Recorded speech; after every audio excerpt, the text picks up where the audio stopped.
Isang palang araw sa inyong lahat, Luzon, Visayas at Mindanao, Salman kay sulok ng mundo ay mag-ingat ka palagi mga kabayan. Dito na naman tayo sa Pasay Manila Bay Reclamation Project upang mag-update mga kabayan. Dito tayo sa likod ng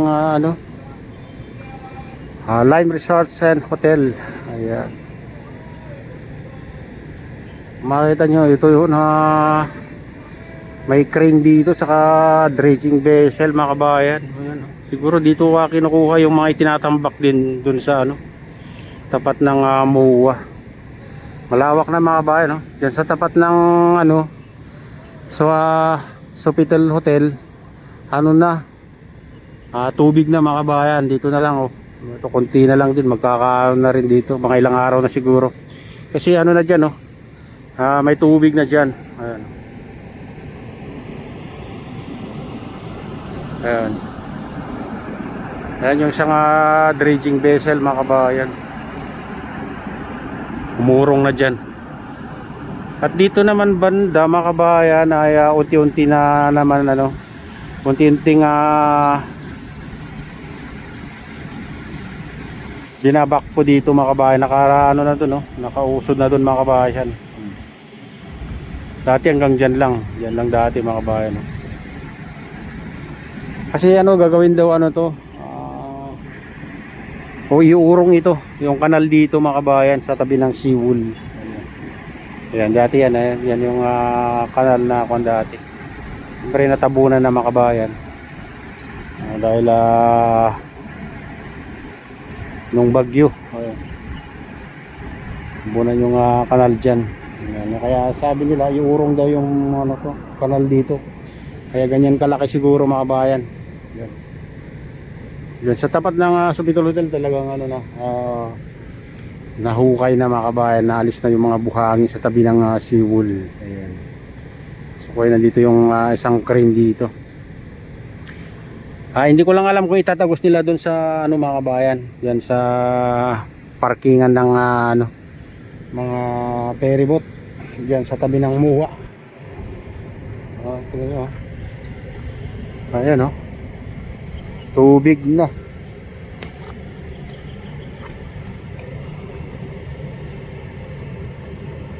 Diyan yung malaking pipe mga kabayan, nakakonect sa dredging vessel na yan, yung orange na yan. Makikita nyo yan yung pipe na yan, nakakalutang, may rubber.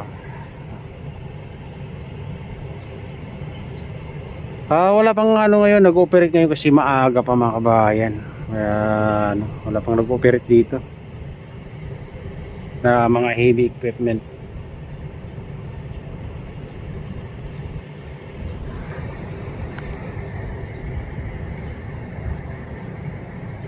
Patuloy tayong mag-update dito mga kabayan hanggang sa kung talagang kukunin nila itong mga buhangin dito sa tabi ng seawall. Kung itatagos nila doon sa tabi ng doon mga kabayan, dyan sa tabi ng mga building na yan mga kabayan. Tingnan natin kung itatagos nila yan. Abangan natin sa mga susunod na araw kung patatagusin nila doon.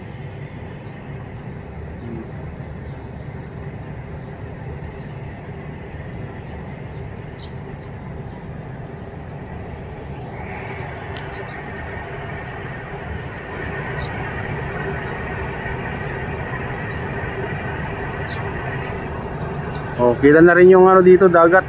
Dati hindi mo makita mga kabayan yung dagat yan dati. Ayun. Medyo mapag ngayon kaya ganun. Hindi masyadong kita. Ayan kitang kita rin yung bundok ng Bataan dyan Pero hindi masyado kasi maulap sa baba niya. Mapag. Ayan. Lawak na.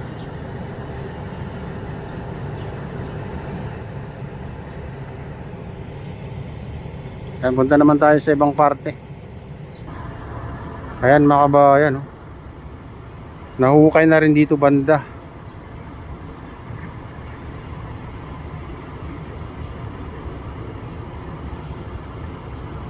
Grabe, high-tech yung mga gamit ng mga Chinese mga kabayan sa paghuhukay. Pagsisip-sip ng buhangin sa ilalim ng dagat. At saka paggawa ng mga island. Galing nila mga kabayan. Kumpleto sila sa gamit. Kaya mabilis silang gumawa ng isla. Oh.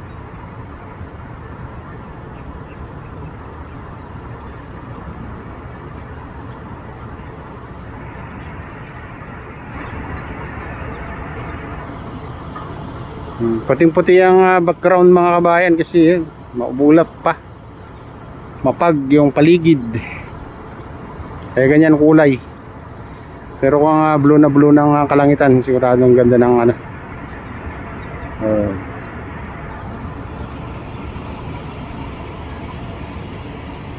Nandun yung mga heavy equipment mga kabayan, di ba wala pa tayong nakikita ng ano, nag-ooperate. Ayan o, na time check tayo mga kabayan, 25 minutes before 8 o'clock in the morning mga kabayan.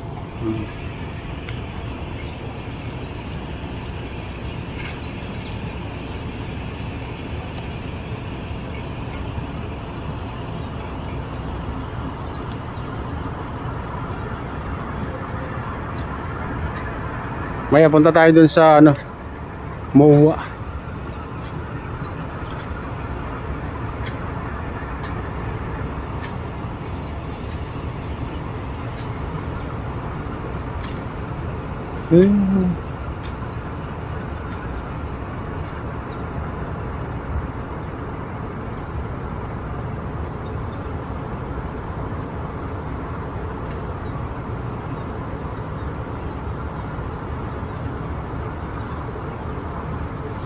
Ayan, meron na tayong nakikitang ano, mga nag-operate na ano, ayan o,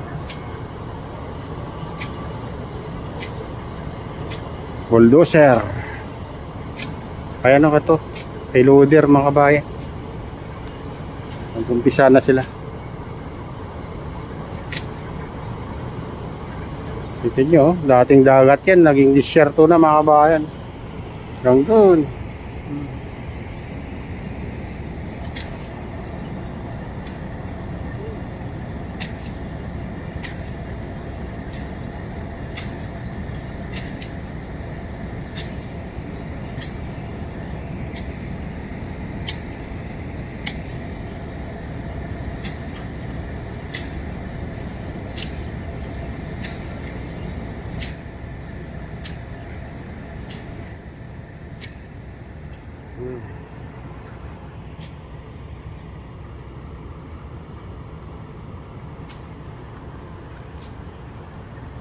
Ayan mga kabayan, ito na yung latest update dito sa Pasay Manila Bay Reclamation Project. At shoutout nga pala sa lahat ng OFW, mga immigrants sa mga bansa. Shoutout sa inyong lahat.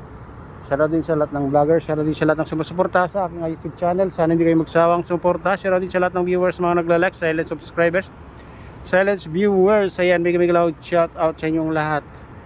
Shoutout din kay Kuya Yo, kay Ate Lynn, kay Kuya Rick, sa aking misis. Ayan, sa utol ko dyan sa nalulaway na Nestor. Ayan, shoutout sa inyong lahat dyan sa nalulaway.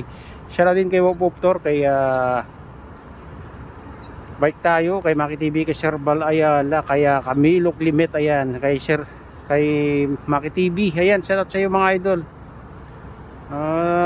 Sa lahat ng walang sawang sumusuporta sa aking YouTube channel, sa lahat ng nagko-comment, sa subscribers, sa viewers, ayan, mega loud shoutout sa inyong lahat at pagpalain ng Diyos sa ating at kipalagi. God bless us all. Bye.